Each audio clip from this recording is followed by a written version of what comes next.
I run into women and even some men who have been trying to really launch their coaching business for a while. They're no more closer to quitting their job than when they first started, and they're starting to wonder, is this even really for them? Yes, it's for you, but there might be one crucial thing that you are missing that is really going to just blow the lid off your business and finally allow it to take off. And so if you're wondering what that is, you're in luck, because we're gonna get into it right now. Hey, CourtneyLSanders here. Welcome back to my channel. If you're new to me, I'm a full-time certified 7-figure life and business coach, as well as wife and mom.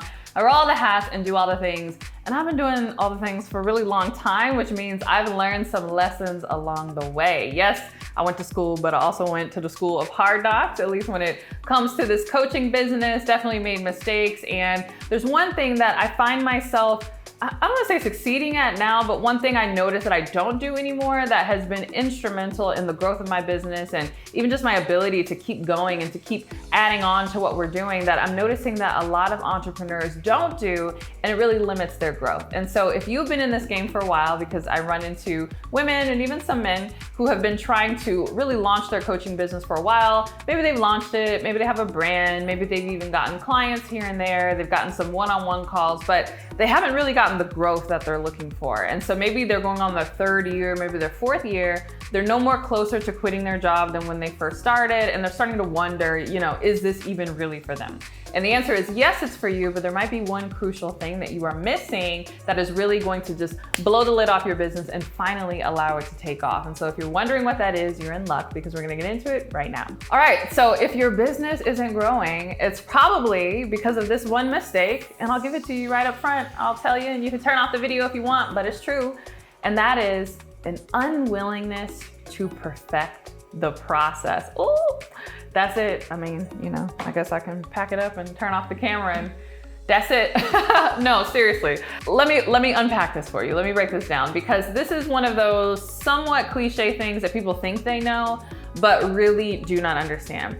A pattern that I notice that a lot of entrepreneurs do that leads to their business not growing is they're so desperate for the sales. They're so desperate for the growth. They're so desperate for something to work that, one, they're jumping on things that somebody else said, or they heard this here, they got this hot tip, or did you hear such and such? She's getting all these clients by, doing this hack on TikTok, and you need to do this too. So they're jumping to all of these tactics, and then they try to implement the tactic, and then inevitably, when the tactic doesn't work, they then go looking for something else to jump into. And that is a recipe for disaster. And there was a period in my business where I fell into this trap, thinking that I just needed to, chase all of these different tactics and jump on like the hottest trend. Well, what are people doing? Or how are they doing their webinars like this? Or how are they doing their emails like that? Or, do this type of thing with your content. Like, all this kind of minutia that we think is supposed to be a magic bullet. Really, that's what it is, magic bullet thinking.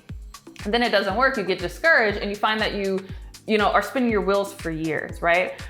Being willing to perfect the process is being willing to assess where you are and what's wrong, and making decisions based on that assessment. I'll give you a perfect example, because this is recent, right? This situation just happened recently, and so I was in the thick of it, and I was like, oh wow. I kind of watched myself from the outside looking in, how I approached the situation and how differently I approached the situation than I would have when I was first starting my entrepreneurial journey. And so, as you know, we recently launched our coaching certification, which I am so excited about. It is an accredited coaching certification where we not only will show you and give you a certification in terms of how to be a coach, and you'll become an accredited coach, but we'll also show you how to come up with your own coaching methodology. We'll help you pick your niche. And if you so choose, we even have an option for a package where we will show you how to build your entire brand from scratch right after you get your coaching certification. So it's really an amazing program. I'm very, very proud of it. Spent a lot of time, a lot of money with instructional designers and things, really getting it set up.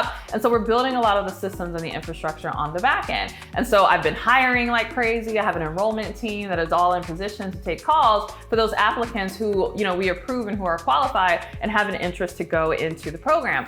And so I'm looking at all of my metrics and my stats, because yes, I do tracking, right? As a CEO, that's a big thing. You want to know all of your numbers, and that's a whole nother discussion, but I find that a lot of CEOs don't do that. In fact, I feel like I just talked about this in my podcast around the skills, the top 5 skills that you need to master in order to be successful as an entrepreneur. So definitely check that podcast out. But in my, CEO tracking and reporting, kind of looking at things, I noticed something interesting, right? So I'm thinking, okay, I'm setting everything up correctly. Like, this is going to be great. We're going to have all these people enrolling in the certification program. It's going to be amazing. I got my enrollment team ready to go on the phones. Like, so cool, right? But I'm noticing that we're getting all these people opting in, right? Signing up. They want to watch, the video. We have a one-pager that you can, download, and there's a video that kind of walks you through the entire process. And so all these people are signing up for information. And then from there, all these people are applying, and we're getting all of these great applications. We're going through them, and they're all approved. But then there was a gap where, like, not everyone who was approved or who were letting them know, like, hey, we think you'd be a great candidate, was then booking calls on my team's calendar. And I was kind of like, what in the world, right? What is going on?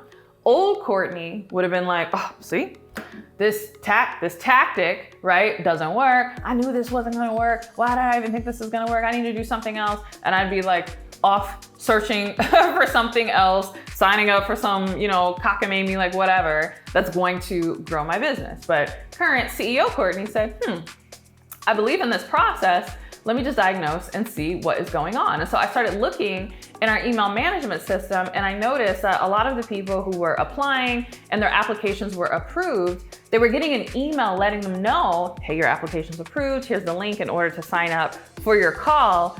But they weren't opening the email, right? They didn't even realize that they got the email. And I realized that because people get a lot of emails, it's very easy for it to get lost. So they're probably sitting around waiting, like, hey, when is my application gonna be approved? Not realizing that we have sent an email letting them know that that application was approved. So a very, very simple fix, right? Just recognizing that and assessing the situation versus giving up on the situation. I said, oh, well, how about, okay, we send them the email letting them know they're approved. If they don't book a call after we send them that email within 24 hours, how about we send them another email and we give them a concierge call? And so by concierge call, I have another member on my team who will call them and not only let them know that their application is approved, but who will almost perform this kind of concierge service. They will find out what their availability is and book the call for them, because people are on the go, they're on their phone, they're like, oh, calendar, let me enter in my email, right? Or sometimes we fat finger it and the email address is wrong. And so I'm like, let's just offer this kind of like concierge service where we'll call you, we'll let you know that your application is approved, and we will even book your call with our enrollment team live on the phone with you, so you don't have to go through the hassle of waiting till you get to your desktop and clicking around on the computer in order to set that up, right? Very simple. We did that through the roof, right? Suddenly my enrollment team was getting a bunch of calls on the calendar that they were not getting before, right? People, we were looking in the queue like, these people are approved.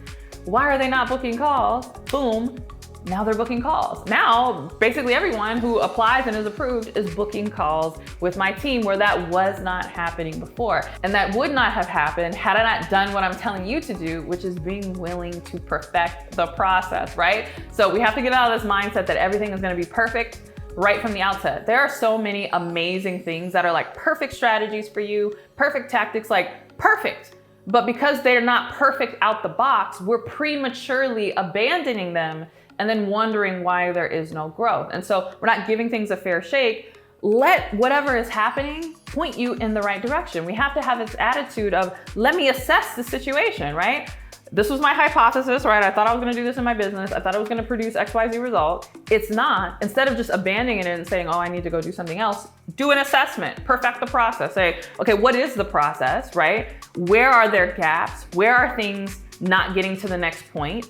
And just say, oh, what can I do to correct that? Correct it, and almost sit back and kind of let it be another experiment. And if you find that like, oh, now the process works, congratulations, you're a business owner, you're a CEO. That's what your job is. That is what you need to do. So I hope that is helpful. Again, I kind of patted myself on the back because I remember a day, right, when I would have been jumping to the next thing, making all these investments and all these changes, and then as soon as it doesn't work, I'm off to the next one. No, now I look at things, I assess them, and I perfect the process. And so I'm inviting you to do that as well if you want to see growth in your business. All right, thanks so much for watching this video. If you're serious about seeing growth in your business and you want to be the very best coach that you can be with the very best coaching business or coaching practice in your industry, I highly, highly, highly invite you to apply to my CLS coaching certification. No, CLS doesn't just stand for my initials. credentials. It actually stands for Coach of Life Success, which is a designation you will get after you get your accredited certification. Yes, we are accredited. And from there, we will show you how to pick your niche, how to come up with your coaching methodology. And if you so choose, we even have a package where we will show you how to build your coaching business completely from scratch so that you can become the next big name in your industry. So if that sounds interesting to you, go ahead and click the link below, submit your application. My team will then follow up with you and let you know that your application is approved, and you'll be invited to a call with my enrollment coordinators who will walk through the entire process with you. All right, thanks so much for watching this video. If you loved it, don't forget to give it a thumbs up and subscribe. And if you can't wait for my next video, make sure you're subscribed to my podcast, The Courtney Sanders Show, on both iTunes and Spotify. And if you can't wait for my next podcast episode, make sure you're following me on Instagram. It's CourtneyLSanders on Instagram. And with that, I'll see you in the next video. Bye.